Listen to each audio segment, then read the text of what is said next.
Hello learners, आप सब कैसे हैं? आई होप आप सब अच्छे होंगे। तो आपका स्वागत है अरविंदा एजुकेशनल के यूट्यूब चैनल पर। एंड मैं आपकी इंग्लिश एजुकेटर आयुषी आज आपके साथ। आज हम डील करेंगे फ्लैमिंगो की बुक से, क्लास 12 फ्लैमिंगो की बुक, चैप्टर नंबर 2 जिसका नाम है lost spring, stories of stolen childhood by Anees Jung. Okay,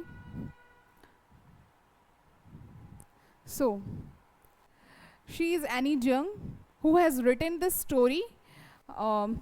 इस स्टोरी में हम जानेंगे दो बॉयज़ की स्टोरी है। ये एक दो इंडिविजुअल दो अलग अलग बॉयज़ की स्टोरी है, जिसमें हम जानेंगे कि एनी जिंग का जब इंटरेक्शन होता है उन दो बच्चों के साथ, और वो बहुत स्मॉल टाउन से आने वाले बच्चे हैं। जो एक बॉय है जिसका नाम साहिब आलम है और एक लड़का है जिसका नाम मुकेश है।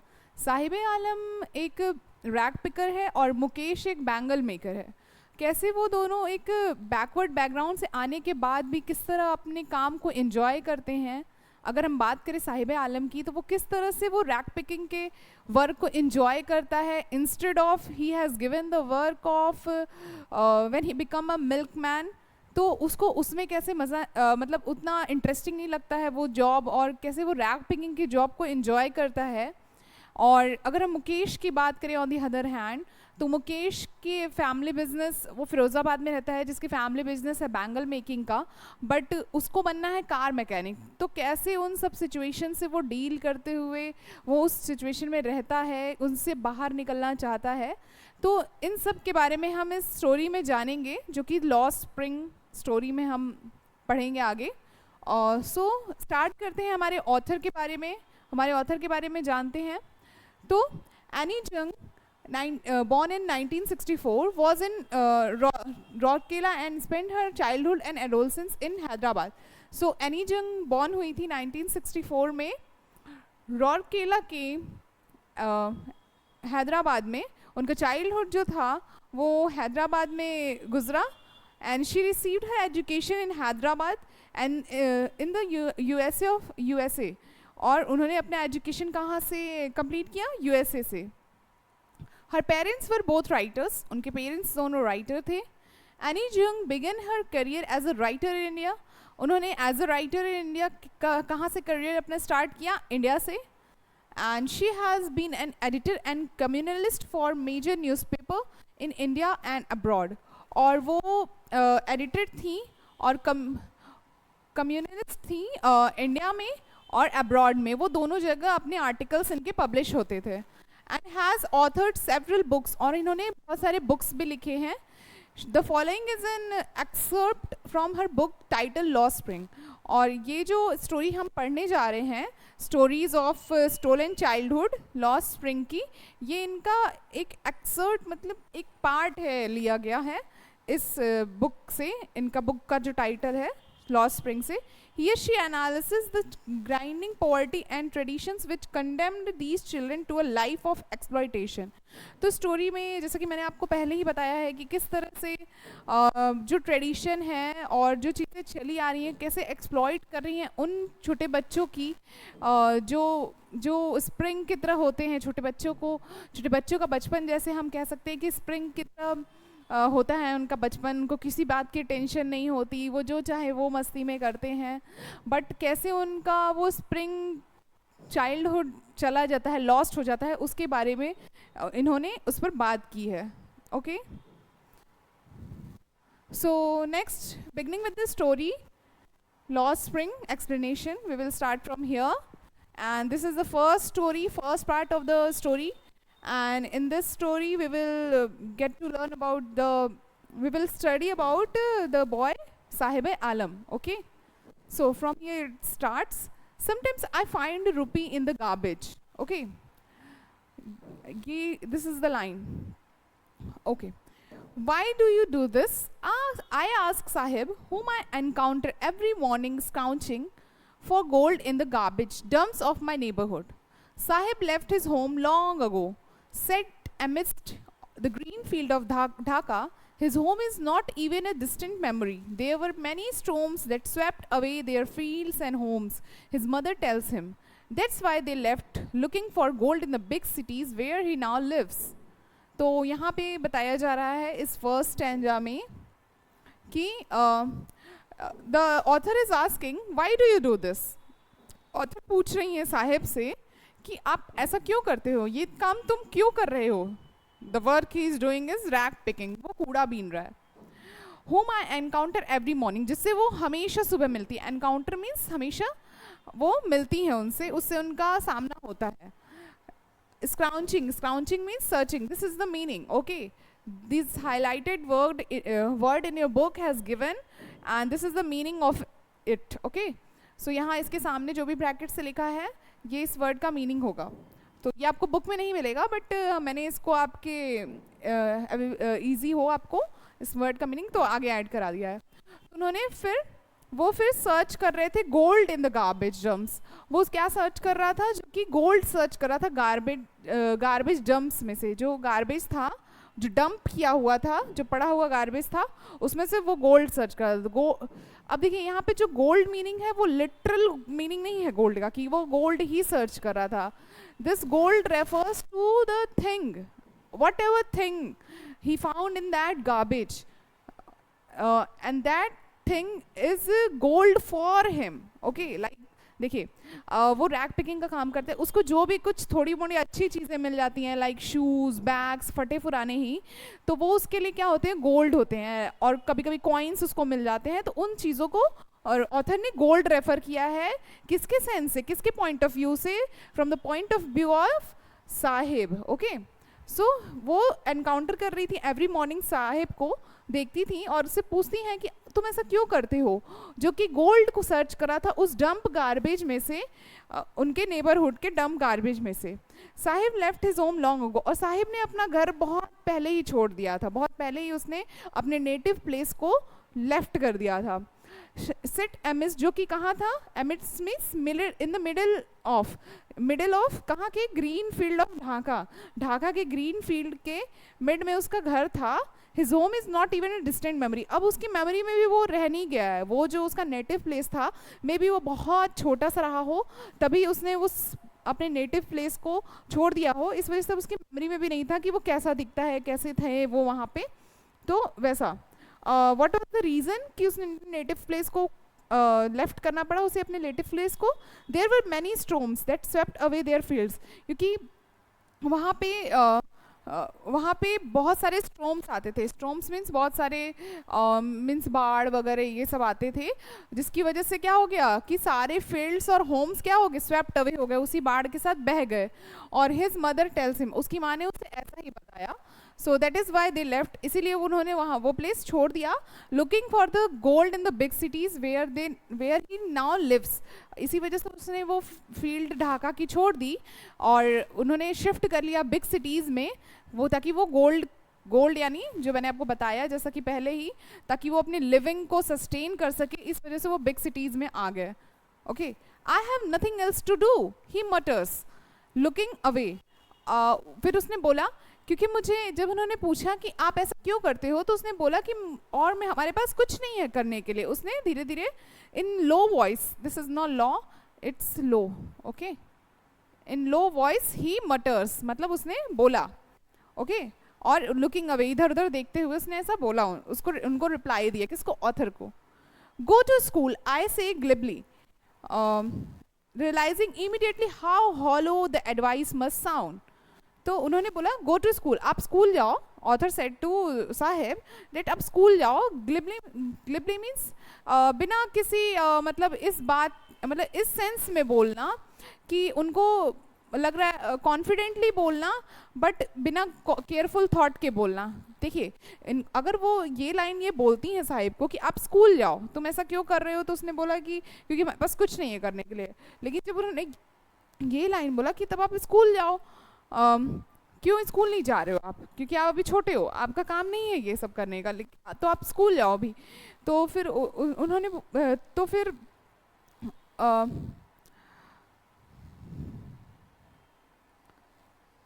सो गो टू स्कूल आई से ग्लिबली. तो उन्होंने इस वे में बोला कि उनको पता था कि ये उसके लिए पॉसिबल नहीं है, एज अ रैक पिकर उसके लिए ये पॉसिबल नहीं है कि वो स्कूल जाए. सो रियलाइजिंग इमीडिएटली हाउ, जब उन्होंने ये लाइन बोली उसके बाद उन्हें रियलाइज हुआ कि कितना हॉलो उनका ये एडवाइस साउंड कर रहा है, मतलब कितना हॉलो बात, hollow means that meaningless advice है जो उसने साहिब को दिया। ओके, साहिब को बोला there is no school in the neighbourhood. Saheb replied कि हमारे नेबरहुड में कोई स्कूल नहीं है। When they built one I will go. फिर उसने बोला कि जब वो एक बनाएंगे और तब मैं वहाँ चला जाऊँगा। If I start a school will you come, I half joking. So then author क्या बोलती हैं कि अगर मैं if I start a school, अगर मैं स्कूल बनाऊंगी क्या तुम वहाँ आओगे? तो उन्होंने कैसे बोला? जोकिंगली, इन जोकिंग मैनर वे में बोला थोड़ा। यस ही सेज, उसने कहा हाँ हाँ ज़रूर मैं आऊँगा। स्माइलिंग ब्रॉडली, बहुत मुस्काते हुए, जिससे कि उसको लगा कि वो वेट ही कर रहा है कि स्कूल कब बनेगा तो मैं इसमें एडमिशन लूँगा। तो उसने स्माइल करते हुए yes I will come. A few days later I see him running up to me. फिर कुछ दिन बाद मैंने देखा कि Saheb was running towards the author, author की तरफ आ रहा था। Is your school ready? उसने वो पूछता है कि क्या आपका स्कूल रेडी है? It takes longer to build a school.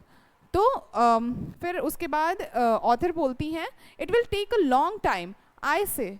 फिर मतलब ऑथर बोली एम्बेरस्ड होके eight having made a promise that was not meant. उन्होंने एम्बेरस होके ये बात बोली कि अभी तो नहीं बनी है because it will take a lot of time. Okay, but promises like mine abund in every corner of his bleak world. So फिर उनको ये रियलाइज़ होता है कि इस तरह की promises जैसे मैंने कर दी मजाक में ही सही, न जाने कितने लोग, abound means exist in a large number. So इस तरह की abound promises जो बहुत ज़्यादा मात्रा में उनके लिए एग्जिस्ट करती हैं, उनसे की जाती हैं। किससे? इन छोटे छोटे रैग पिकर्स बच्चों से जो स्लम एरिया में रहते हैं। कितना ब्लीक साउंड करता है, कितना एम्प्टी साउंड करता है। मैंने तो हाफ जोकिंगली बोल लिया बट उसने सीरियस ले लिया, इसलिए this advice sound so bleak, so empty. After months of knowing him I ask him his name. फिर कुछ महीने बीतने के बाद मैंने उससे उसका नेम पूछा। He said Saheb Alam. उसने बताया कि he announces Saheb Alam. He does not know what it means. If he knew its meaning, तो उसको पता नहीं था कि उसके नाम की मीनिंग क्या है। अगर उसको पता होता कि उसके नाम की मीनिंग क्या है तो what was the meaning of his name? So Sahib Alam name means Lord of the universe. Okay, so the meaning of the Sahib Alam is Lord of the universe. So he would have a hard time believing it.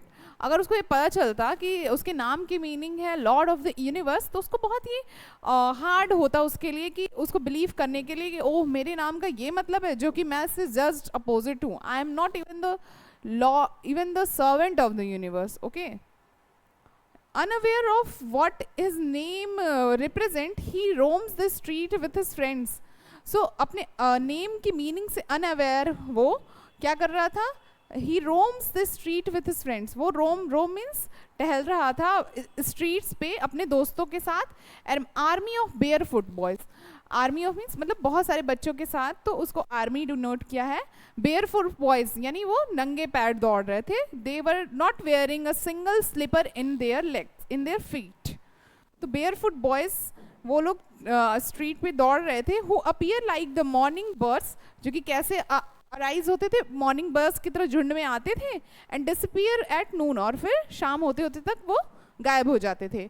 Over the months I have come to recognise each of them. और धीरे धीरे as the time passes gradually I recognise each of them. फिर author उन सारे बच्चों को recognise करने लगी, उनको पहचानने लगी। Why aren't you wearing chappals? So author asks them that why are you not wearing chappals? I ask one. उन्होंने एक से पूछा कि तुमने चप्पल क्यों नहीं पहनी है? My mother did not bring them down from the shelf. तो उनमें से एक बच्चा बोलता है कि क्योंकि मेरी माँ ने उन्हें शेल्फ से नीचे नहीं निकाला है, उतारा है। ही आंसर सिंपली, उसने बहुत सिंपल मैनर में इसका आंसर दिया। Because my mother has not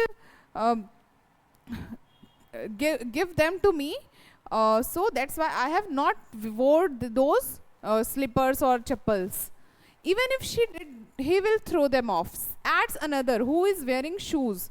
So दूसरे बॉय ने रिप्लाई में ये भी कहा कि अगर इसकी माँ इसे दे भी देती तो ये उन्हें फेंक देता. he is not used of wearing those chappals. उसको आदत नहीं है चप्पल्स पहनने के लिए. ये उस ऐसे बच्चे ने कहा, दूसरे बॉय ने, जिसने वियर किया था shoes that do not match, जो कि मैच नहीं कर रहा है. दैट वॉज डिफरेंट कलर, मतलब दोनों शूज डिफरेंट कलर के थे. When I comment on it, जब मैंने कॉमेंट किया, he shuffles, उसने शफल करता. Shuffle mean slide them over each other his feet and says nothing. जब उन्होंने मतलब कमेंट किया होगा कुछ कि why are you wearing those different shoes in your legs, मतलब 2 different shoes, pair of shoes. So उसने क्या किया, पैर को अपने कवर किया, मतलब ऐसे शफल कर दिया कि वो छुपाना चाह रहा था कि वो दिखे ना कि मैंने डिफरेंट कलर के शूज पहने हैं. So his feet and says nothing, और उसने कुछ नहीं कहा. I want shoes says third boy. फिर तीसरे बच्चे ने कहा कि मुझे शूज चाहिए, I want shoes. Who has never owned a pair all his life, जिसने कभी भी अपनी जिंदगी में एक पेयर ऑफ शूज ओन नहीं किया था, उसके पास कभी नहीं था वो पेयर ऑफ शूज. तो उसने कहा कि I want shoes. Travelling across the country I have seen children walking bear foot. फिर वो कहता है कि वो कहती हैं कि मैंने बहुत कंट्रीज़ में ट्रैवल किया, but I have seen children walking bear foot in cities. और मैंने देखा कि बच्चे वहाँ पे बेयर फुट मीन्स नंगे पैर रहते, विदाउट एनी स्लिपर्स, वो वहाँ पे रहते हैं सिटीज़ में, विलेज में, रोड्स पे. But it is not because of the lack of money. But ऐसा नहीं है कि वो मनी के अभाव के कारण, यानी बिना लैक ऑफ मनी उनके पास है. Lack of money means money के अभाव के कारण ऐसा नहीं है. But a tradition to stay bare foot, but ऐसा ट्रेडिशन है कि वो बेयर फुट रहे, is one of the explanation. मतलब कि उनका मे बी ट्रेडिशन में था कि आप कुछ टाइम ऐसे बेयर फुट रहेंगे, नंगे पैर रहेंगे. बट ऐसा नहीं था कि उनका बेयर फुट रहना मनी के अभाव के कारण नहीं था. Because just because of the lack of money, these boys were not wearing shoes or own shoes or chappals. Okay, but author का जो एक्सपीरियंस रहा अदर कंट्रीज़ और विलेजेस में, वो ऐसा नहीं रहा कि लैक ऑफ मनी के कारण उन बच्चों के पास शूज़ नहीं थे. बट इन बच्चों के पास because of the lack of money इनके पास शूज़ नहीं था. इस वजह से ये चीज़ ऑथर को क्या लग रही थी, बहुत स्ट्रेंज लग रही थी. I wonder if this is only an excuse to explain away a perpetual state of poverty. I remember a story of a man from Udupi once told me. Story of a. I remember story of a man. Okay. थोड़ा सा misprint हो गया है तो आप लोग अपने book से मैच करते रहिएगा और फिर पढ़ते रहिएगा. Okay. So I wonder if this is only an excuse. तो उनको ऐसा लगा, वंडर मीन्स उन्होंने ऐसा सोचा, थिंक किया. एक होता है वॉन्डर, एक होता है वैंडर. वैंडर मीन्स होता है घूमना. अगर ए इसमें लग जाता है, ए अगर लग जाता है तो इसका मतलब होता है कि घूमना. और अगर ओ है तो यानी थिंकिंग. वॉन्डर कर रही थी, वो चिंतन कर रही थी. He was processing the thing. So I wonder in this, is this only an excuse to explain away a perpetual state of poverty, means never ending condition of being poor. तो उनको ऐसा लग रहा था कि ये एक एक्सक्यूज़ की तरह है जो कि मतलब कभी ना ख़त्म होने वाली पॉवर्टी का एक एक्सक्यूज़ है. I remember a story of a man. फिर उनको एक मैन की एक स्टोरी याद आती है जो कि कहाँ से था, उदुपी से. जो उदुपी से था उसने उन्हें बताया था, as a young boy he would go to school past an old temple. जब वो यंग थे तो वो स्कूल जाते थे और उस स्कूल के रास्ते में वो पास करते थे, एक ओल्ड टेम्पल से गुजरते हुए वो जाते थे. Where his father was a priest, जहाँ पे उनके फादर क्या थे, प्रीस्ट थे, मीन्स पुजारी थे, उस मंदिर के पुजारी थे. He would stop briefly at the temple and pray for a pair of shoes. और फिर वो थोड़ी देर वहाँ पे रुकते थे और प्रे करते थे. अ pair of shoes, for the pair of shoes वो प्रे करते थे कि please God give me provide me a pair of shoes. 30 years later I visited his town and the temple which was now drowned in the air of desolation. फिर 30 years बाद the author visited his town. Visit किया उन्होंने उस बच्चे के town में. And the temple, और उस टेम्पल पे विच वॉज नाउ ड्रॉन, जो कि अब डूब चुका था, in the air of desolation. Desolation means the state of being empty. अब वहाँ पे एम्प्टी हो चुका था वहाँ पे वो टेम्पल और वो टाउन शायद नहीं था. In the back yard where lived the new priest. अब बैक यार्ड में कौन रहता था? न्यू प्रीस्ट रहते थे. There were red and white plastic chairs. और उस घर में और उधर क्या था? रेड और वाइट प्लास्टिक चेयर्स भी थे उनके यहाँ. A young boy dressed in a grey uniform. एक यंग बॉय आता है जो कि ग्रे यूनिफॉर्म में ड्रेस्ड रहता है. Wearing socks and shoes. और उस वो क्या वियर किया होता है? एक सॉक्स और एक शूज वियर किया होता है. Arrived in painting and through his school bag on a folding bed. वो आता है, अराइव स्कूल से आता है और क्या करता है?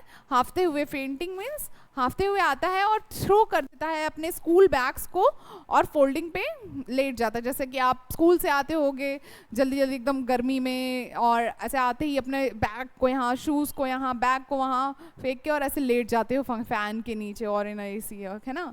तो उसी तरह इस बॉय का भी कंडीशन वैसे ही रहती है. वो आता है और वो लेट जाता है. Looking at the boy I remember the prayer another boy had made to the goddess when he had finally got a pair of shoes. Let me never lose them. फिर उसके बाद उस बॉय को देख के उनको उस बॉय की याद आती है जो कि वो प्रे करता था गॉड से कि give me, provide me a pair of shoes. अब वो गॉडनेस के पास तो जाता है और उनसे प्रे करता है, बट पेयर ऑफ शूज के लिए नहीं. अब उसे वो मिल गया है, इसलिए वो प्रे करता है कि let me never lose them, कि अब वो उसे कभी खोए भी ना. Okay, what happened sometimes, what happened कि हमें कोई चीज़ मिल जाती है और हम उसको लेके बहुत खुश हो जाते हैं, बट आफ्टर सम टाइम्स हम उसकी कद्र खो देते हैं और फिर हम उसे उतना, जितनी शिद्दत से हम उसे चाहते हैं उतनी ही शिद्दत से हम उसे क्या कहते हैं, भूल भी जाते हैं. फिर हमें लगता है ये तो यहीं है, ये तो मेरा ही, यहाँ ये कहाँ जाएगा. बट उसने क्या किया कि उसे जब शूज़ नहीं मिला था तब भी उसने प्रे किया गॉड से कि मुझे मिल जाए, और जब मिल गया तो भी वो प्रे करता था कि अब ये मुझसे कभी लॉस्ट ना हो. ओके,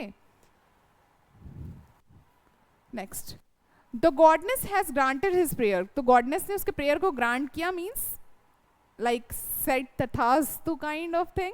उन्होंने उसे आशीर्वाद दिया और उसको वो शूज़ मिल गया, ग्रांट कर दिया.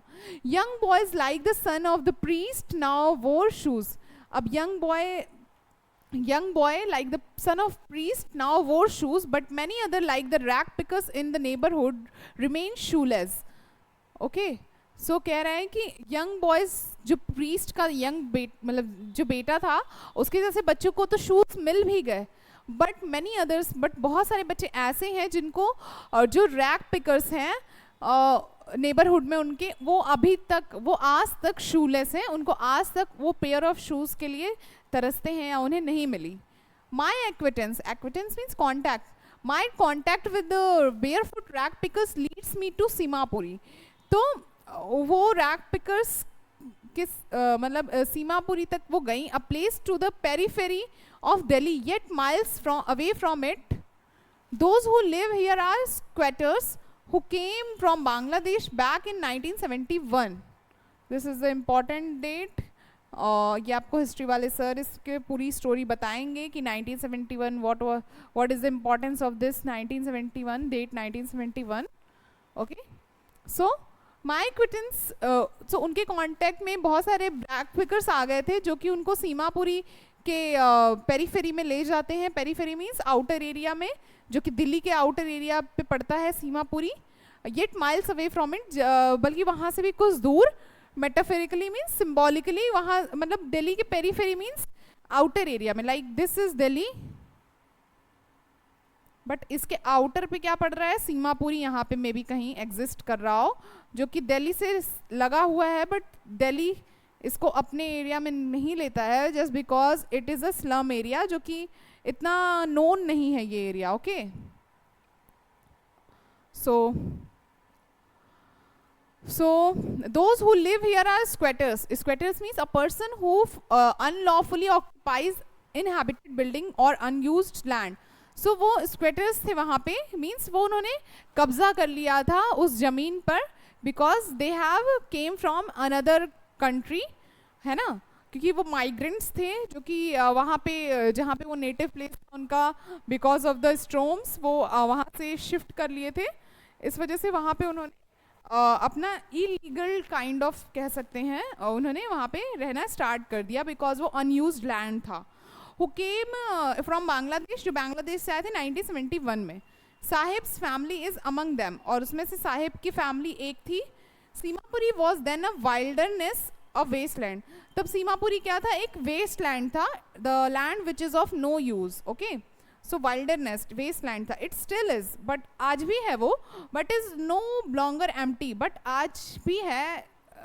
It is wilderness, it is a wasteland now today also, but अब वो एम्प्टी नहीं है, इट इज नॉट ब्लीक, क्योंकि अब वहाँ पे लोग रहने लगे हैं। In structures of mud with roofs of tin and trampoline, devoid of sewage, drainage or running water, live 10,000 rag pickers. It is a large number. Okay, so वो वहाँ पे अभी भी है, but it is no longer empty, अभी खाली नहीं है। इन स्ट्रक्चर्स ऑफ मड, वो वहाँ पे जो लोग रहते हैं वो कैसे रहते हैं? मड के बने घर में रहते हैं, और उनकी जो रूफ्स है वो टिन की है, और trampoline means levy, heavy, this is heavy, okay, not levy, it's heavy, h, it's heavy duty waterproof cloth, जो आती हैं प्लास्टिक्स आती हैं ब्लैक ब्लैक सी, इसको तिरपाल कहते हैं, वो उसकी छत थी। डिवोड लैक ऑफ सीवेज फैसिलिटी, और उनके पास क्या था? लैक ऑफ सीवेज फैसिलिटी थी, और ड्रेनेज वाटर रन हो रहे थे, जो गंदे नाली के पानी थे वो रन होते थे, और उधर ही उन्होंने साइड में कहीं भी जहाँ से भी उनको रास्ता मिला उन्होंने वहीं पे अपना ऐसा स्ट्रक्चर्ड घर बना लिया मड का।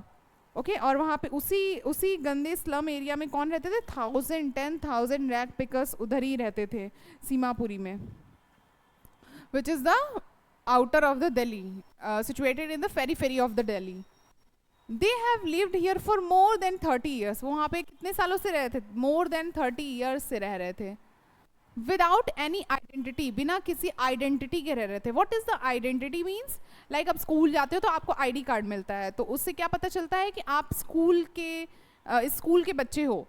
और आपको कैसे पता चलेगा कि आप इस इंडिया के हो? तो आपके पास आधार कार्ड होता है, तो Aadhaar card is identity through which anyone got to know that you are from India and you are from this particular place. Okay, so उनके पास कोई आइडेंटिटी नहीं थी, without any identity, without permits, और उनके पास कोई परमिट भी नहीं था कि वो दूसरे नेशन से आके यहाँ रह रहे थे, कोई भी लीगल डॉक्यूमेंट नहीं था like Aadhaar card, but with ration cards that they get their names on voters list and enable them to buy grain. But उनके पास राशन कार्ड था that get their names, जो कि जिसकी वजह से उनके नेम्स मतलब थे वोटर कार्ड पे लिस्ट, और जो कि जिसकी वजह से वो कुछ ग्रेन्स बाय कर लेते थे, कुछ मतलब अनाज उन्हें मिल जाता था due to ration card, they have ration cards. Food is more important for survival, food उनके लिए ज़्यादा मतलब ज़्यादा इम्पॉर्टेंट था उनके सर्वाइवल के लिए देन एनी आइडेंटिटी, और मतलब instead of any identity their requirement for food is more essential for their sustaining or living, for their sustainment. If at the end of the day we can feed our families and go to bed without any aching stomach, we would rather live here than in the field that gave us no grain. So वो यहाँ पे बोलते हैं कि कि अगर end of the day में, अगर उनके दिन बीतते बीतते तक अगर वो अपनी फैमिली को फीड कर सकते हैं विदाउट एनी एकिंग स्टमक, मतलब उनके बिना एकिंग स्टमक भी, बिना किसी पेट दर्द के, लाइक भूख से पेट दर्द जो होता है उसके बिना अगर वो शांति से पीसफुली सोने जाते हैं, तो वो ज़्यादा उनके लिए इम्पॉर्टेंट है इंस्टेड ऑफ उनके पास कोई आइडेंटिटी हो। Okay, so end of the day we can feed our families and go to the bed without aching stomach, we would rather live here, हम यहाँ पे ज़्यादा रहना पसंद करेंगे than the field gave us no grain, जो कि field उन्हें कोई ग्रेन नहीं देती, उसके अपेक्षा वो उस जगह ज़्यादा रहना पसंद करेंगे। किस जगह? जहाँ उन्हें खाने को मिल जा रहा है, जहाँ वो रात में बिना खाए नहीं सो रहे हैं, बिना किसी पेट दर्द के नहीं सो। See a group of women in tattered saris, so ये कौन कहता है? एक ग्रुप ऑफ वुमेन कहती है, किसको कहती है? ऑथर को कहती है, एनी जंग को कहती हैं। When any young was interacting with those women, so tattered voice में मीन्स टॉर्न साड़ीज जो पहनी रहती हैं वो ऐसा कहती हैं. When I ask them why they left their beautiful land of green field and river, जब उन्होंने वो कब ऐसा रिप्लाई देती हैं जब ऑथर उनसे पूछती हैं कि क्यों वो अपने ढाका की ग्रीन फील्ड को उन्होंने लेफ्ट किया. Okay, wherever they find food they pitch their tents that, जहाँ भी वो फूड उनको मिलता है वहाँ वो पिच कर लेते हैं अपने टेंट को, वहाँ पे वो टेंट लगा लेते हैं. डेट बिकम ट्रांजिट होम, जो कि उनकी ट्रांजिट होम बोलते हैं. Transit home means moving home, like they don't have a fixed land. okay, so वो migrants kind of होते हैं जो कि अपना होम इधर से उधर करते हैं, शिफ्ट करते हैं, तो उनका वो ट्रांजिट होम रहता है. Okay, so next, children grow up in them, उनके बच्चे वहीं बड़े होते हैं. बिकमिंग पेरेंट्स इन सर्वाइवल, और फिर वहाँ पे वो बिकमिंग पार्टनर्स इन सर्वाइवल, फिर वहाँ पे वो पार्टनर्स बनते हैं उनके सर्वाइवल के, अपना सर्वाइवल करते हैं वो साथ में. And survival in Seemapuri means rag picking, और सीमापुरी में सर्वाइवल का मतलब क्या है? रैग पिक करना. Okay, rag picking is the only thing which is essential, not we can not say essential, मतलब रैग पिकिंग ऐसा काम है उनके लिए जो कि सीमापुरी में रहने के लिए उनके लिए या एसेंशियल है. Through the years it has acquired the proportion of a fine art. फिर एज द ईयर पासेस उनके लिए क्या हो गया? ये एक फाइन आर्ट हो गया, एक आर्ट की तरह हो गया. What? The work of rag picking. Garbage to them is gold, और गार्बेज क्या हो गया उनके लिए? गोल्ड हो गया. Because it gives them daily bread, it is their daily bread. उनके लिए वो क्या था? डेली ब्रेड का सोर्स था. A roof over their heads, उनके लिए वो रूफ, छत देने का एक जरिया था. Even it is a leaking roof, चाहे वो लीकिंग रूफ ही क्यों ना हो, चाहे वो रूफ लीक ही क्यों ना कर रहा हो, रूफ मीन्स छत लीक ही क्यों ना हो, but for a child it is a even more. But एक बच्चे के लिए वो उससे भी ज़्यादा था.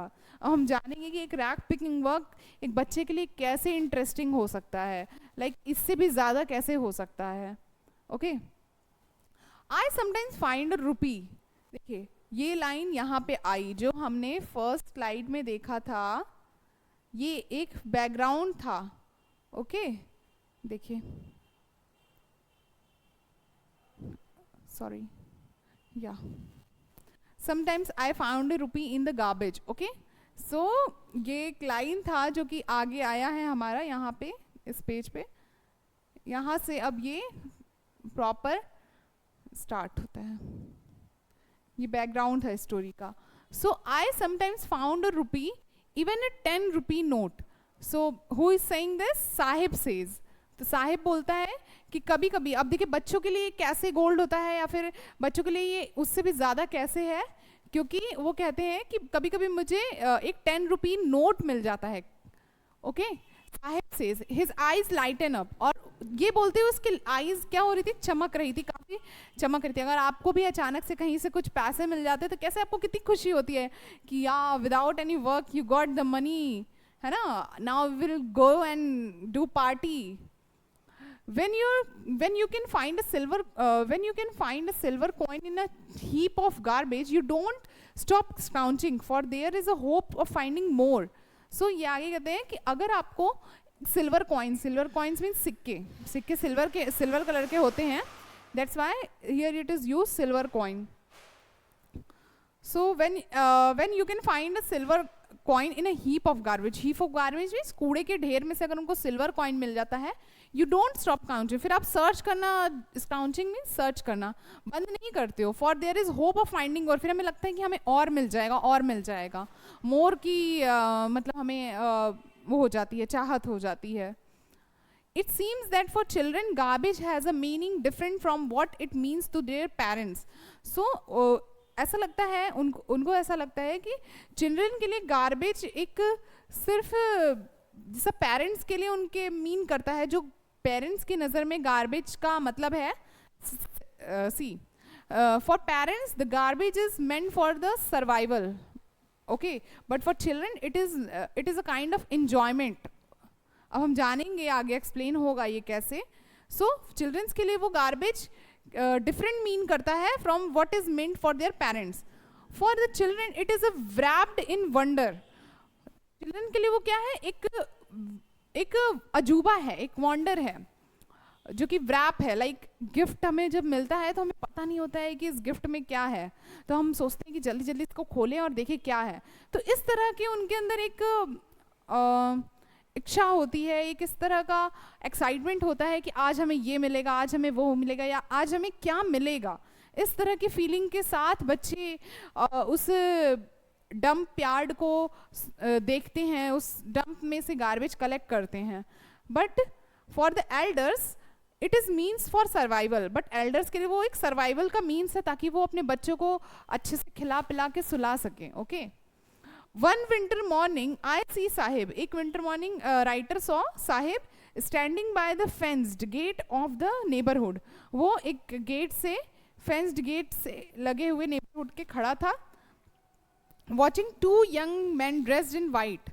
जो देख रहा था किसको, दो यंग मैन को जो कि वाइट कलर की ड्रेस में ड्रेस्ड थे, प्लेइंग टेनिस, और जो टेनिस खेल रहे थे. I like the game he hums. फिर उसने क्या बोला कि मुझे ये गेम पसंद है. Content to watch it standing behind the fence. फिर वो उन्हें देखे जा रहा था. ये देखते देखते वो ये बात बोलता है उस फेंच से. फेंच मीन्स जो ऐसे ऐसे दीवारें ऐसे ऐसे होते हैं ना, जाली टाइप के, ऐसा कुछ जाली लगा होता है. अगर आप टेनिस कोर्ट और ये सब में जाओगे, इस टाइप के ऐसे बने होते हैं. तो इसमें से वो मतलब ऐसे उधर टेक लगा के ऐसा बोल रहा था. ये कौन, Saheb. I go instead when no one is around. मैं उधर जाऊंगा जब वहाँ पे कोई भी नहीं होगा. उससे बोला the gate keeper lets me use the swing. फिर मुझे गेट कीपर उन झूलों को यूज करने देगा.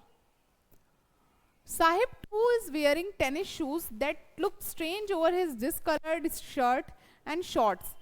साहिब ने खुद एक मतलब साहिब ने ऐसे स्ट्रेंज शूज पहने थे, टेनिस शूज पहने थे जो कि बहुत स्ट्रेंज दिख रहे थे उसके डिसकलर्ड शर्ट पे. बिकॉज वो क्या होते हैं, जो प्लेइंग शूज़ होते हैं वो आप फॉर्मली ड्रेस पे पहनते हो. लाइक जो प्लेयर्स की ड्रेस होते हैं उन पे आप पहनते हो तो वो थोड़े उस पर स्ट्रेंज नहीं लगते. लाइक आप अगर आप स्कूल ड्रेस पहनो, अपने स्कूल ड्रेस पहनो एक स्लीपर के साथ, या फिर स्कूल ड्रेस के ऊपर आप स्लीपर्स पहनो, तो वो थोड़े स्ट्रेंज लगेंगे ना. उसके साथ ब्लैक शूज़ या वाइट शूज़ जो स्कूल में चलते हैं वो जाते हैं. बट साहिब ने क्या किया था कि अपने फॉर्मल कपड़ों पे, जो कि टॉन में भी कपड़े होंगे, उसमें उसने वो डिसकलर्ड शूज़ पहने थे जो कि बहुत स्ट्रेंज दिख रहे थे. एंड शॉर्ट्स पे वो उसने पहने थे. Someone gave them to me. फिर वो बोलता है कि इसको मुझे किसी ने दिया था. He says in the manner of an explanation. उसने explain करते हुए ये कहा, the fact that they are discarded, thrown away. But fact ये था कि वो क्या था, discarded था, वो किसी का फेंका हुआ था kind of. Shoes of some rich boy. वो किसी rich boy का discarded shoes था जो कि उसके लिए अब कोई use का नहीं था. Who perhaps refused to wear them. जो रिफ्यूज कर दिया था उसको वियर करने के लिए, because of a hole in one of them. Because उसमें एक शूज में होल था. Does not bother him. जो कि साहिब को बॉदर नहीं कर रहा था. साहिब उससे परेशान नहीं था. Bother means Sahib doesn't worry about that torn shoes. Okay, बस उसको ये था कि उसको शूज मिल गया. He was happy just because he is having that shoes. For one who has walked barefoot, even shoes with a hole is a dream come true. जो ऐसा बच्चा जो कि barefoot चलता है, उसके लिए वो torn shoes मिल जाना जो कि होल है जिसमें, is a dream comes true. It's a kind of a dream come true for him. But the game is watching so intensely is out of his reach. But जो game वो देख रहा था वो उसके reach के वो उसके out of reach था. Because he doesn't know the rule of the game. This morning Sahib is on his way to the milk booth. इस मॉर्निंग साहिब कहाँ, ऑथर उनको कहाँ देखती हैं, एक मिल्क बूथ के पास देखती है. In his hand a steel canister. उसके हाथ में क्या होती है, एक स्टील कैनिस्टर होती है. I now work in a tea stall down the road. फिर वो साहिब क्या बोलता है ऑथर को कि मैं कहाँ वर्क करता हूँ, एक टी स्टॉल में वर्क करता हूँ जो कि डाउन द रोड है. He sees pointing in the distance, वो उस तरफ इशारा करते हुए बोलता है, I am paid 800 rupee and all my meals. और फिर उसके ऑफर में उसे क्या मिलता है, 800 रुपीज़ मिलता है और एक मील्स मिलता है, उसको ऑल टाइम मील्स मिलता है। Does he like the job, ask I ask. तो author ask to Saheb that does he enjoy the job, क्या वो उस जॉब को पसंद करता है। His face I see has a lot carefree, has lost the carefree look. Okay फिर उसके रिप्लाई में जैसा कि ऑथर सोचती हैं कि साहिब उनको बहुत हैप्पीली रिप्लाई करता है, because he is getting the fixed job where he is getting 800 rupees and a meal, but उसको उन्हें वो केयर फ्री लुक नहीं मिलता है और he is looking sad. Okay the steel canister seems heavier than the plastic bag he would carry so lightly over his shoulders. और उन्हें ये समझ में आता है कि जो स्टील कैनिस्टर था वो काफ़ी हैवियर लग रहा था, वो काफ़ी हैवियर था उसके कंपैरिजन में, जो कि वो रैक पैकिंग अपना जो वो अपना बैग लेता था, प्लास्टिक बैग वो कैरी करता था जब वो रैक पिक करता था, उसके कंपैरिजन में वो स्टील कैनिस्टर बहुत हैवियर उसको लग रहा था। This bag was the bag was his own, और वो बैग उसका खुद का होता था। The canister belongs to the man who owns the tea shop, but वो कैनिस्टर किसको बिलोंग करता था, उस मैन को जो उस टी शॉप का ओनर था। Saheb is no longer his own master now. So अब साहिब क्योंकि खुद का मास्टर नहीं है, that is why the canister look heavier than the garbage bag.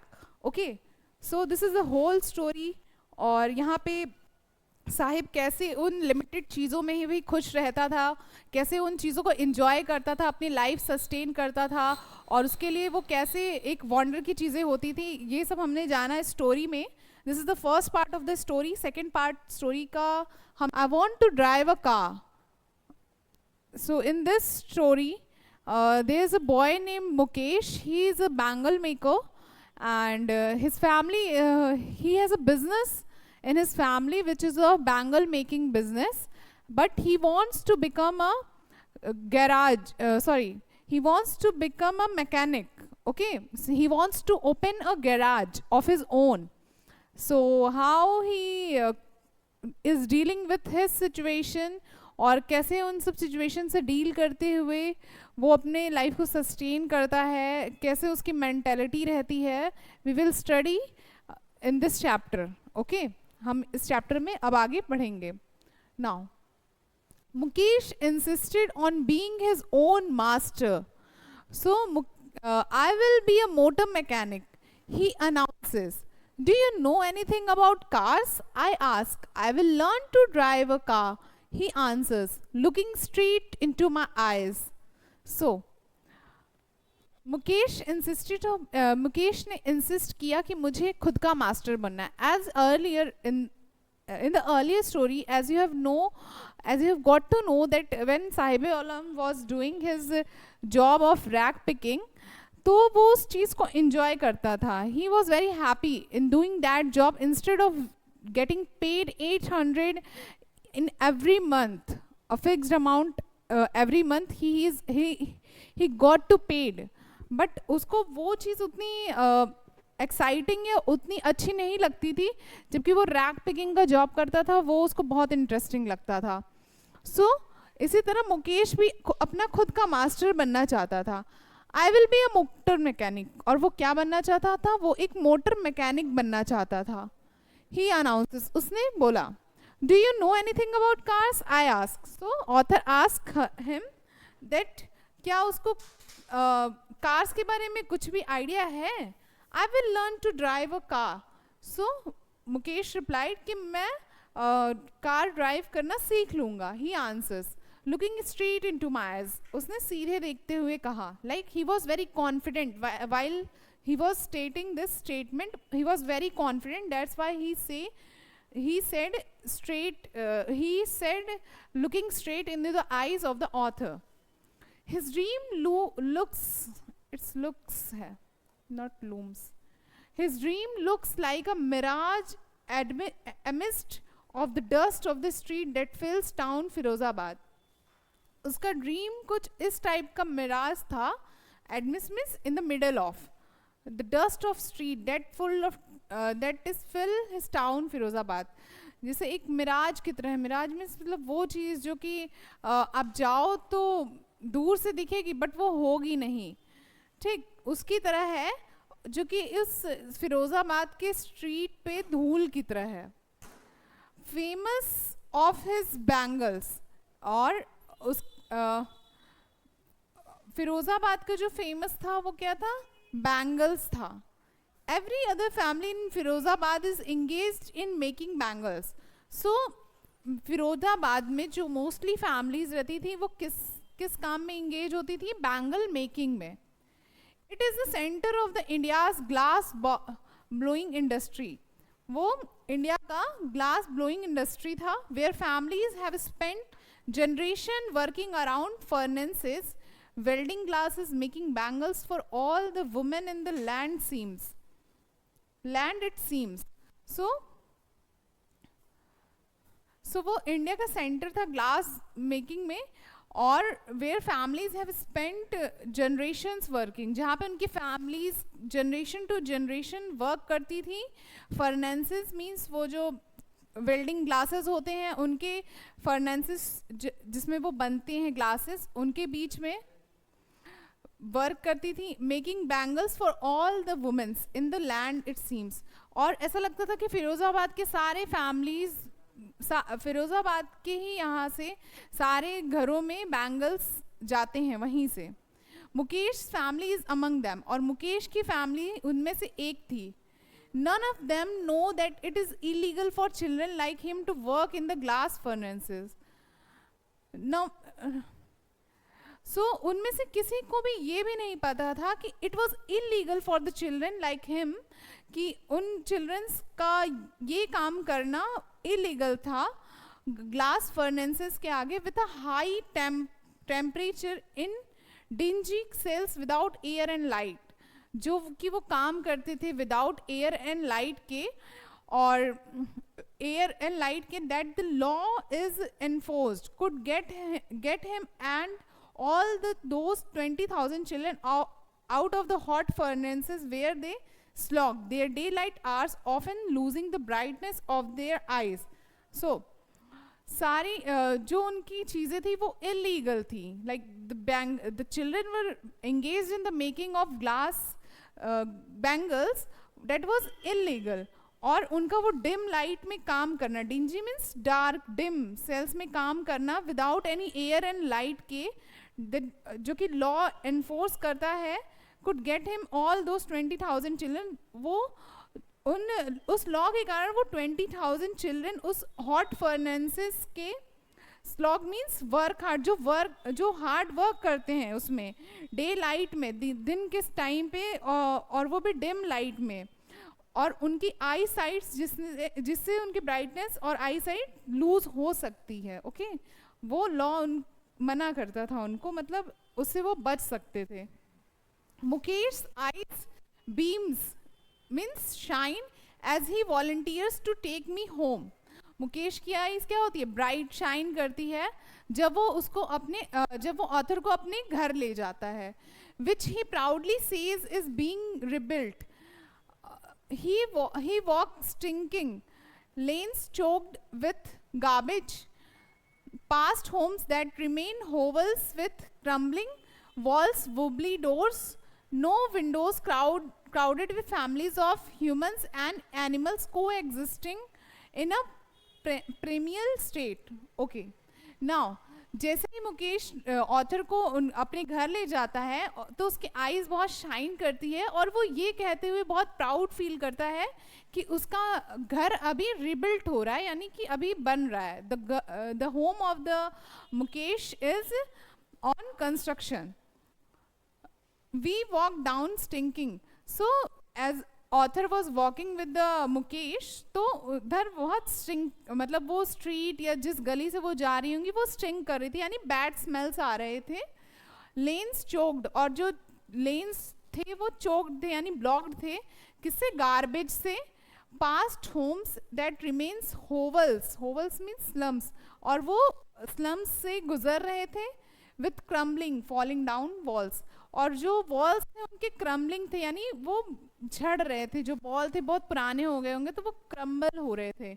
वुबली अनस्टीडी doors, और जो डोर्स थे वो अनस्टीडी थे, यानी ज़्यादा अच्छे नहीं थे, बहुत प्रॉपर नहीं थे वो डोर्स, ऐसे ही बस लगा दिए गए थे, हो सकता है वो टूट के कब गिर जाएं। नो विंडोज, उस घर में कोई विंडोज नहीं थी। Crowded with families of human and animals को एग्जिस्टिंग, और उस घर में क्या होते थे, जो फैमिलीज और एनिमल्स थे वो को एग्जिस्ट करते थे, टुगेदर एग्जिस्ट करते थे उस छोटे से घर में, उन टूटे फूटे घरों में। इन अ प्री हिस्टोरिक स्टेट, जैसा लग रहा था कि हम बहुत पुराने किसी बहुत आदम जमाने के घर में ऐसे चले गए हों। He stops at the door of one such house, और फिर हम कहाँ स्टॉप होते हैं, ऐसे ही एक घर के पास मुकेश रुकता है। Bangs a wobbly iron door with his foot, और फिर वो अपने वो आयरन डोर को क्या कहते हैं, बैंग करता है, यानी नॉक करता है अपने फुट से। एंड पुशेस इट ओपन, और उसको मतलब थोड़ा पुश करना होता है ओपन करने के लिए। We entered a half built shack और रफली बिल्ट हट, तो वो कहाँ एंटर करते हैं, यानी मुकेश और ऑथर कहाँ एंटर करते हैं, एक हाफ बिल्ट शैक में, जो कि रफली बिल्ट होता है। शैक मीन्स एक रफली बिल्ट हट होता है। In one part of it, एक पार्ट में क्या होता है, टैज्ड में कवर्ड विथ ड्राई ग्रासेस, मतलब ड्राई ग्रासेस से कवर होते हैं, विथ डेड ग्रास से जो कवर होते हैं। A firewood stove over which sits a large vessel of sizzling spinach leaves. एक पार्ट में क्या होता है, with a dead grass is a firewood stove, एक पार्ट में एक फायरवुड स्टोव होता है, over which sits a large vessel of sizzling, जिसमें क्या होती है, सिजलिंग होती है, यानी कि मे बी कुकर में कुछ चने चढ़े होंगे, तो वैसा कुछ। स्पेनिश लीव उधर बन रहे होते हैं, उसमें सिजल कर रहे होते हैं, यानी कि कुकर में प्रेशर से सीटी दे रहे होते हैं। On the ground is a large aluminium platters, और ग्राउंड पे क्या होते हैं, एक लार्ज एल्युमिनियम प्लेटर्स होते हैं, लार्ज प्लेट्स होते हैं। आर मोर चॉप्ड वेजिटेबल्स, और बहुत सारे चॉप्ड वेजिटेबल्स होते हैं। A frail means thick, weak young woman is cooking the evening meal for the whole family. So एक thin weak woman होती है, वो क्या होती है, evening meal prepare कर रही होती है for the whole family. Through eyes filled with smoke she smiles, और उसकी आंखों में क्या होते हैं, स्मोक होते हैं, बिकॉज जैसे आप देखते हो कि आपके घरों में गैस जो सिलेंडर होता है वो आते होंगे, उस पर आपकी मदर्स कुक करती होंगी, बट उस घर में स्टोव पे नहीं, प्रॉपर मे बी काऊ डंग के यूज़ से या कोल ओल से खाने स्टोव्स वैसे बनते होंगे, तो जिसकी वजह से स्मोक आता है, और वो वुमेन की आइज़ में फिल्ड रहता है, और फिर उसी आइज़ फिल्ड से वो शी स्माइल्स, और उसी मतलब टीयर्स से फिल वो स्माइल करती है। She is the wife of Mukesh Elder brother, और वो कौन होती है वो लेडी, वो एल्डर ब्रदर मुकेश के बड़े भाई की वाइफ होती हैं, मीन्स मुकेश की भाभी होती हैं। Not much older in years, बहुत ज़्यादा बड़ी नहीं होती है उन मुकेश से। She has begun to command respect as the bahu, the daughter in law of the house, और वो क्या होती हैं, डॉटर इन लॉ होती हैं, उस हाउस की बहू होती हैं, और उनके पास वो कमांड और रिस्पेक्ट होता है। She is worthy and so respected, she is worthy because she is the wife of the elder brother of the house, already in charge of 3 men, her husband Mukesh and their father, और उसने किसका charge लिया होता है, अपने husband का, मुकेश का, और अपने उनके फादर यानी उनके फादर इन लॉ का, मुकेश के father in law, sorry Mukesh के फादर का। When the older man enters, she gently withdraws behind the broken wall and brings her veil closer to her face. Okay, so जैसे ही जो older man enters करते हैं, like means the father-in-law of the lady, जो बहू होती हैं उनके father in law आते हैं, तो वो क्या करती हैं, वो चली जाती हैं उस ब्रोकन वॉल के पीछे और अपने वेल, वेल मीन्स घूंघट को आगे करती हैं क्लोजर टू द फेस, क्योंकि गांव में जो होते हैं वो उसको इज्जत की तरह देखते हैं। जब एल्डर्स आए तो आपने घूंघट को आगे कर लीजिए, मतलब उनका फेस ना दिखे। As a custom demands daughters in law must veil their face before male elders. जो उनके कस्टम डिमांड्स, मतलब जो कस्टम्स होते हैं वहाँ के ट्रेडिशन है, वो ये डिमांड करती हैं कि as the daughter in law must veil, मतलब वेल मीन्स घूंघट कर लेना चाहिए बिफोर मेल।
उनको टीच करना कि जो वो जानते थे, जो मुकेश के फादर जानते थे, उन्होंने इन सब में बस उन्हें खुद का जो आता था उसको आगे जनरेट, उनको पास करना। पास जो किया उन्होंने, क्या, the art of bangle making. It is his karam, his destiny says Mukesh grandmother who has watched her own husband go blind with the dust from polishing the glass of bangles. So वो कहते हैं it is his karam his destiny, ये उनका कर्म है और उनकी destiny है, उनकी डेस्टिनी है। She is Mukesh grand mother, Mukesh की दादी ने कहा, who has watched her own husband go blind with the dust from polishing glass of bangle, जो कि अपने हस्बैंड को देख चुकी थी, जो कि पॉलिश ग्लास ऑफ बैंगल को पॉलिश करते करते वो उनकी पूरी लाइफ बीत गई और वो ब्लाइंड हो गए और वो डेड भी हो गए उसी ब्लाइंडनेस में। तो उन्होंने ऐसा वर्ड स्टेटमेंट दिया कि ये उनका ही कर्म और उनकी ही डेस्टिनी है, जिसकी वजह से आज वो इस जगह हैं जो वो ग्लास ऑफ बैंगल मेक कर रहे हैं। Can a God given lineage ever be broken? She impiles. But in the cast of bangles, but in a case of bangle makers, they have seen nothing but bangles in the house, in the yard, in every other house, every other yard, every street in Firozabad. So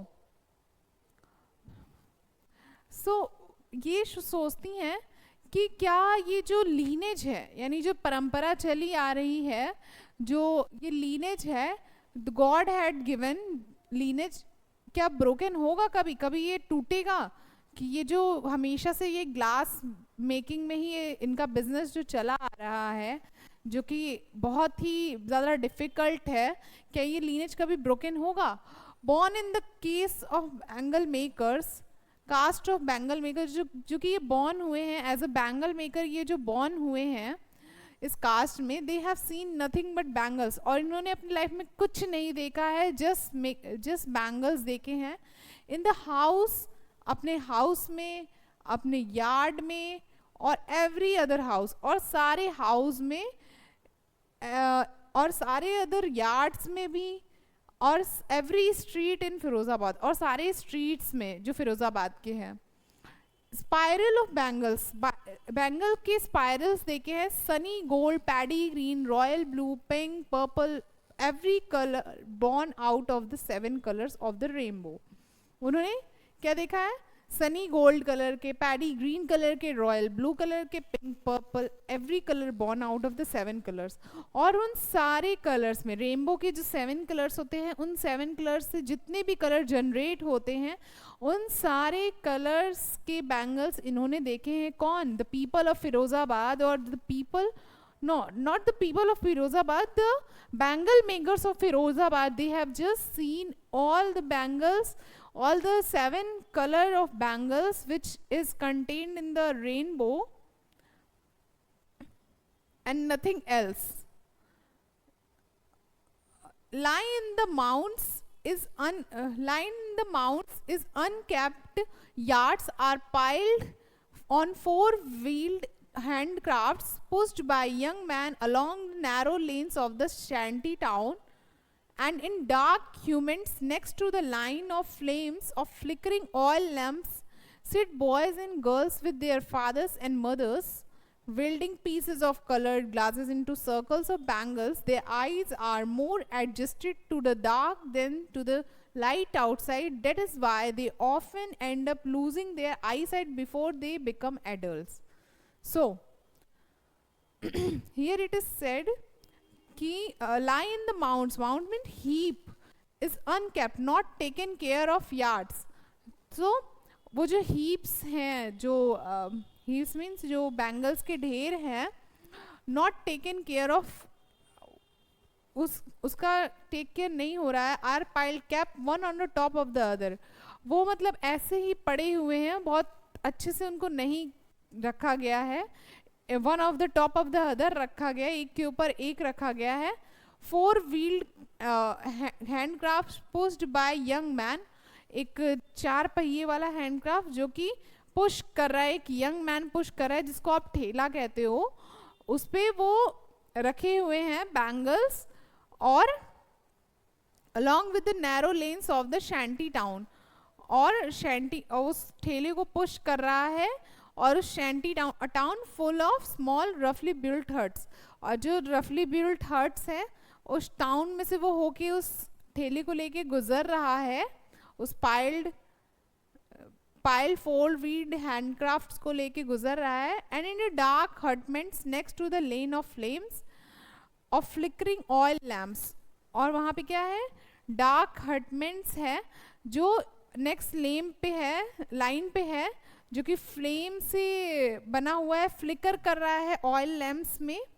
जो oil lamps है वो flicker कर रहे हैं, जल रहे हैं. Sits boys and girls with their fathers and mothers, और उनके बच्चे भी उनके साथ उस फ्लिकरिंग लैम्प में, फ्लिकरिंग लैम्प में जो बहुत डिम लैम्प है उसके पास बैठे जो गर्ल्स हैं, उसके फादर और उनके मदर्स हैं, वेल्डिंग कर रहे हैं पीस ऑफ कलर्ड ग्लासेस. उस ग्लास के पीस को वो कलर कर रहे हैं इनटू सर्कल ऑफ बैंगल्स, और उसको क्या कर रहे हैं? शेप दे रहे हैं सर्कल का उन बैंगल्स को. Their eyes are more adjusted to the dark than to the light outside, और उनके आईज क्या है? एडजस्टेड है टू द डार्क, वो एडजस्ट कर रहे हैं अपने आईज को उस डार्कनेस के अकॉर्डिंग, ना कि उस डार्कनेस को एडजस्ट कर रहे हैं अपने आईज के अकॉर्डिंग. लाइक अगर आपको कम दिख रहा है तो आप अपने लाइट को ऑन करोगे, ना कि आप अपने आई साइट को बहुत ज़्यादा उसमें घुसाओगे ताकि वो और दिखे, है ना. तो वो अपने आईज को एडजस्ट कर रहे हैं उस डार्कनेस को मेंटेन करने के लिए जो आउटसाइड में है, क्योंकि वो जब बाहर जाते हैं तो उनको सडन लाइट पड़ता है, अगर वो डार्क से आ रहे हैं तो उनके आई साइड लूज होने के चांसेस होंगे. That is why they often end up losing their eyesight before they become adults. इसीलिए ज़्यादातर बैंगल मेकर्स अपनी आई साइड लूज कर देते हैं, because their eyesight become weak just because doing the work in the low dim light for making in the process of making bangles. Okay, so जब वो bangles बनाते हैं उस process में उनकी आई साइट क्या हो जाती है? कमज़ोर हो जाती है. Savita, young girl in a drab pink dress sits alongside an elderly woman shouldering piece of glass. So Savita एक गर्ल होती है, एक यंग गर्ल होती है. Drab means faded, colourless, pink dress में होती है. Sits alongside an elderly women, एक एल्डरली मीन्स एक एल्डर वुमेन के साथ बैठी होती है, soldering joining pieces of glass, और क्या करती है, ज्वाइन करती है उन पीसेस ऑफ ग्लास को। As her hands move mechanically like the tongs, जैसे और उसके हाथ ऐसे मूव कर रहे थे जैसे कि वो कोई मशीन है, like she is very expert in making those bangles, welding bangles of a machine. I wonder if she knows the scanty, the state of being scattered or holy of the bangles she helps make.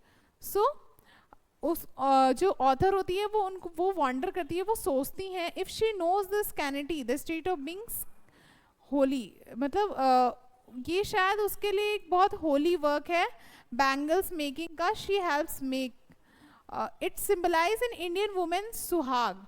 और वो कहती हैं sorry इसमें author सोचती हैं कि ये जो बैंगल है ये एक उसकी तरह देखा जाता है, एक होली चीज़ है, ये एक मतलब रिचुअल है जो हमारे यहाँ वुमेन्स होती हैं वो एक रिचुअल की तरह इस बैंगल्स को पहनती हैं। तो ये क्या सिम्बलाइज करता है, एक इंडियन वुमेन का सुहाग को सिम्बलाइज करता है, एक auspiciousness, good omen in a marriage, एक अच्छा ओमेन होता है, मीन्स एक अच्छी चीज़ होती है, लाइक उसको क्या वर्ड देते हैं, I am not getting the word right now, the Hindi term, तो एक गुड ओमेन होता है ये।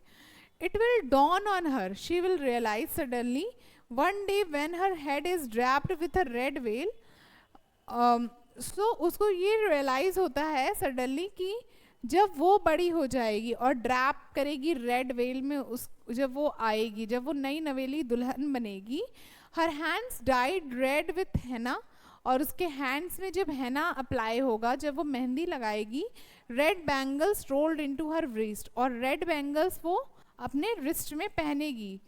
She will then become a bride, फिर वो ब्राइड बन जाएगी, तब वो ब्राइड कहलाएगी, दुल्हन। Like the old woman beside her who become one many years ago, like the old woman besides her, जैसा कि old woman उसके बगल में थी, who become one many years ago, जो कि उसके बगल में जो elder woman थी कभी वो हुआ करती थी, वो bride, वो नई नवेली दुल्हन। She still has bangles on her, she still has bangles on her wrist, और उनके हाथ में अभी तक बैंगल्स हैं, but no light in her eyes, but उनकी आईज में कोई लाइट नहीं है, वो नई नवेली दुल्हन वाली चमक नहीं है। एक वक्त शेर भर खाना भी नहीं खाया, she says in a voice drained of joy. So वो कहती है, शेर मीन्स होता है a unit of measuring thing, मतलब होता है ना किलोग्राम ग्राम, तो इस तरह शेर होता है। तो एक वक्त का एक बार खाना भी नहीं, एक वक्त शेर खाना भी नहीं खाया। उन्होंने कहा in a voice drained of joy, जो कि मतलब उनका वॉइस ऐसा ड्रेन्ड हो जाता है, जॉयस मतलब बिना जॉयलेस साउंड करती हैं वो। She has not enjoyed even one full meal in her entire life, और वो कहती हैं कि उन्होंने वन फुल मील भी अपनी लाइफ में, एंटायर लाइफ में नहीं खाया है। Okay, that's why she has reaped means received as a benefit, जो कि उनको उनका वो ब्राइड होने का उनको बेनिफिट की तरह, मतलब यहाँ पे वो सटायर बोल रही हैं कि जो कि उनको एक सटारिकल वे में मतलब ये बोल रही हैं कि उनको ऐसा बेनिफिट हुआ जब वो ब्राइड बनी। तो her husband, an old man with a flowing beard, says I know nothing except bangles, तो उनके हस्बैंड और वो ओल्ड मैन कहते हैं कि वो कुछ नहीं जानते हैं except making bangles. All I have done is make a house for the family to live in, और हम क्या जानते हैं कि is a make a house for the family, हम बस ये जानते हैं कि हम अपने हाउस को अपनी फैमिली के लिए इस घर को रहने जैसा बस बना दें, ऐसा कि इसमें लोग सरवाइव कर सके, इसमें लोग रह सके, to live in. Hearing him one wonders if he has achieved what many have failed in their lifetime. He has a roof over his head. The cry of not having money to do anything except carry on the business of making bangles, not even enough to eat, rings in every home. So यहाँ बोलते हैं all I have to done is make a house for the family to live in. उन्होंने ऐसा बोला. Hearing him, उनको सुनते ही one wonders, कोई सोच सकता है ऐसा, if he has achieved what many have failed in their life, कि अगर उन्होंने ऐसा किया कि उन्होंने अपनी फैमिली को रहने के लिए एक घर दिया, तो कोई ये सोच सकता है कि इन्होंने कम से कम इतना तो किया, कुछ तो शायद ये भी नहीं कर सकते. उनकी ये बात ऐसे साउंड कर रही थी कि ये बहुत किया उन्होंने, कि उन्होंने अपनी फैमिली के ऊपर, फैमिली को एक रहने के लिए छत दे दिया. Okay, he has a roof over his head. The cry of not having money to do anything except carry on business of making bangles. उनके पास रूफ था, उनके सर पे एक छत थी, और उनके पास मनी नहीं थी कुछ करने के लिए, except carry on, just he has to carry on the business of making bangles. क्योंकि उनके पास पैसे नहीं थे, इस वजह से इनको सिर्फ अपने बैंगल मेकिंग्स को ही कैरी ऑन करने का, मतलब उनकी मजबूरी थी ये चीज़ कि वो अपने बैंगल मेकिंग के बिजनेस में ही लगे रहे, because they don't have the money to invest in a new business. Okay, that's why. Not even enough to eat, उनके पास क्योंकि एक इनफ भी नहीं होता, इतना भी नहीं होता था कि वो उतना खा सके, मतलब उनके पास एक दिन का भरपेट खाने भर का मनी भी नहीं था. Rings, a sound which is repeated in every home. The young man echo, repeat the lament, complain of their elders. जो young man था वो repeat करता है, lament means complain of their elders. तो young man हमेशा complain करते हैं अपने elders के बारे में. क्या? Little has moved with time, it seems, in Firozabad. Years of mind-numbing, boring toil, physical hard work done to earn a living have killed an initiative and the ability to dream. Okay, so young men हमेशा complain करते हैं कि हमारे बड़ों ने हमारे लिए कुछ नहीं किया, उन्होंने हमें कुछ नहीं दिया. So little have moved with time. और धीरे धीरे हम समय के साथ बढ़ते गए, और फिरोज़ाबाद के ही गलियों में, फिरोज़ाबाद में ही, और हमें ये boring toil, physical hard work ही करना पड़ा अपनी लिविंग को अर्न करने के लिए. Have killed all initiative and ability to dream, और इसी ने हमारे सारे एबिलिटी और ड्रीम को क्या कर दिया, फिनिश कर दिया, ख़त्म कर दिया, क्योंकि हमें पता था कि हम इसके अलावा और कोई काम नहीं कर सकते because of the lack of money. Why not organise yourself into a cooperative? I ask a group of young men who have fallen into the vicious circle of middlemen who trapped their fathers and forefathers. तो यहाँ पे author उनको suggest करती है कि आप क्यों नहीं एक को ऑर्गेनाइज कर लेते हैं, एक कोऑपरेटिव, एक कॉपरेशन में क्यों नहीं आ जाते आप लोग, एक साथ क्यों नहीं उठ के आवाज़ उठाते हैं इसके खिलाफ. क्योंकि वो जो मिडिल मैन होता है वो आपके सारे पैसे हड़प लेता है और उसको प्रॉफिट हो जाता है, और जो कि प्रॉफिट ये आपको जाना चाहिए. तो आप ऐसा क्यों नहीं करते, आप क्यों नहीं कोई कोऑपरेटिव में आप हो के एक ग्रुप बनाते हैं आप लोग. और उस मिडिल मैन के विशियस सर्कल, जो विशियस सर्कल यानी कि ये पोवर्टी से आप विशेष सर्कल में सोचा है, जो सर्कल, जो चीज़ें बार बार रिपीट होती हैं, आप इसी में फंस जाते हैं. तो उस गरीबी के विशेष सर्कल में जो आप फंसे हुए हैं, इससे निकलने के लिए आप क्यों नहीं उस मिडिल मैन के खिलाफ आवाज़ उठाते हैं जो कि आपके फादर और फोर फादर को इस बिज़नेस में ट्रैप कर लिए हैं. मे बी उनसे लोन लेके, और आप जब मिडिल मैन से लोन लेते हो तो वो आपको ऐसे बंधुआ मजदूर बनाते हैं, आपके जनरेशन टू जनरेशन ही ये सारी चीज़ें चली आती हैं, और फिर वो आपको दिक्कत करती हैं. Okay, even if we get organized, we are the one who will be hauled up by the police beaten and dragged to jail for doing something illegal. हाँ, तो यहाँ पे वो बोलते हैं मुकेश के फादर कि अगर हमने ऐसा किया भी तो क्या होगा कि पुलिस हमें मार पीट के जेल के अंदर कर देगी. Okay, so we will hold up by the police, beaten और dragged for jail doing something illegal. कुछ भी इलीगल हमारा ये वर्क हो जाएगा अगर हम ऐसा करते हैं, उनके खिलाफ आवाज सुलाते हैं. वो उन्होंने कहा there is no leader among them, no one who could help them see things differently. Their fathers are as tired as they are. They talk endlessly in a spiral that moves from poverty to apathy, to greed and to injustice. So वो कहते हैं कि there is no leader, हमारा कोई leader नहीं है और हमारे साथ खड़ा रहने वाला कोई नहीं है और हमारे जो कि हमारा साथ दे और हमारे से डिफरेंट सोचे, हाँ इस गरीबी और इस चीज़ों से बाहर निकलने का सोचे, ऐसा हमारा साथ देने वाला कोई नहीं है. Their father are as tired as they are, उनके फादर्स भी ऐसे ही काम करते करते टायर्ड होके वो डेड हो गए, मर गए, चल गए इस दुनिया से. दे टॉक्ड एंडलेसली, और उन्होंने spiral, never ending conversation, continuous process.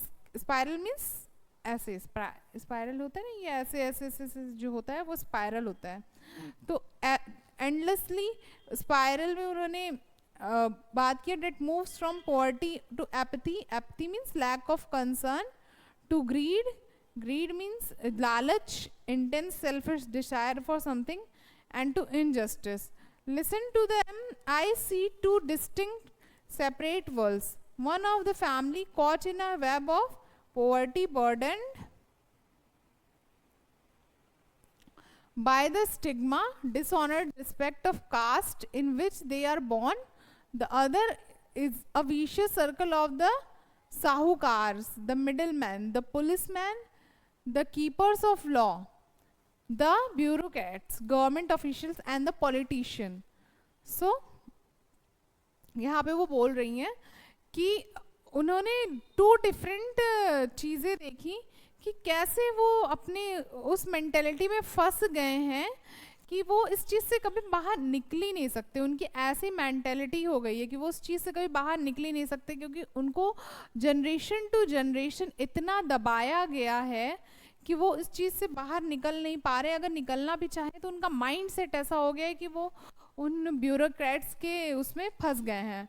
They are born, the caste in which they are born, the other vicious circle of the साहूकारास के जो विशियस सर्कल में, और मिडिल मैन के और पुलिस मैन के और कीपर्स ऑफ लॉ के जो ब्यूरोक्रेट्स हैं और जो पॉलिटिशियंस हैं, उनके विशियस सर्कल में ये लोग फंस के रह गए हैं.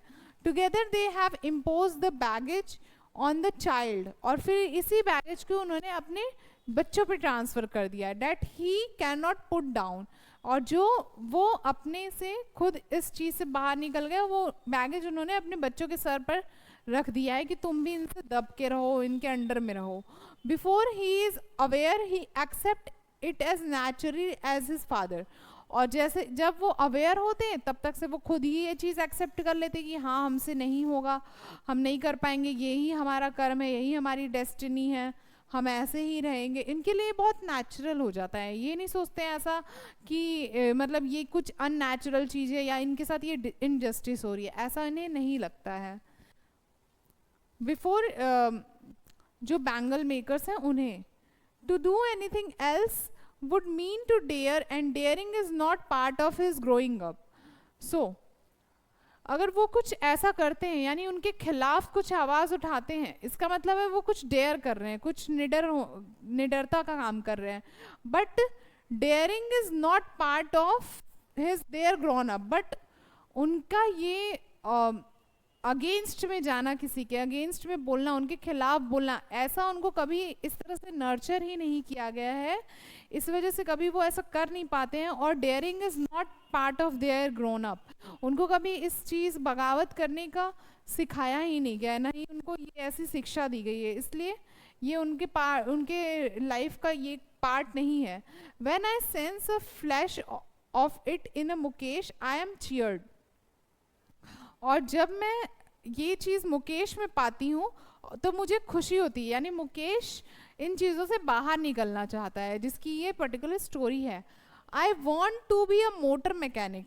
तो मुकेश क्या कहता है कि मुझे मोटर मैकेनिक बनता है. Like the author is being impressed when Mukesh said that he want to be a motor mechanic instead of saying that he wants to be a bangle maker.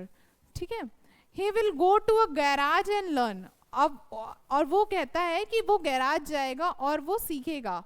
But the garage is a long way from his home. But जो garage है वो उसके घर से काफ़ी दूर है. I will walk. फिर वो कहता है तो मैं चल लूँगा. He insist. उसने कहा do you also dream of flying a plane. तो ऑथर पूछती है क्या तुम्हें प्लेन उड़ाने का भी सोचा है, क्या तुम चाहते हो कि तुम प्लेन भी उड़ाओ, कभी तुमने ऐसा ख्याल आया है. He is suddenly silent. फिर वो साइलेंट हो जाता है उस बात पे. No he says. वो कहता है नहीं ऐसा नहीं है. स्टेयरिंग एट द ग्राउंड को घूरते हुए कहता है कि नहीं मैं ऐसा नहीं चाहता हूँ. In this small murmur there is an embarrassment that has not yet turned into regret. So अपने small murmur में there उसके अंदर क्या होती है, embarrassment होती है, that has not yet turned into regret.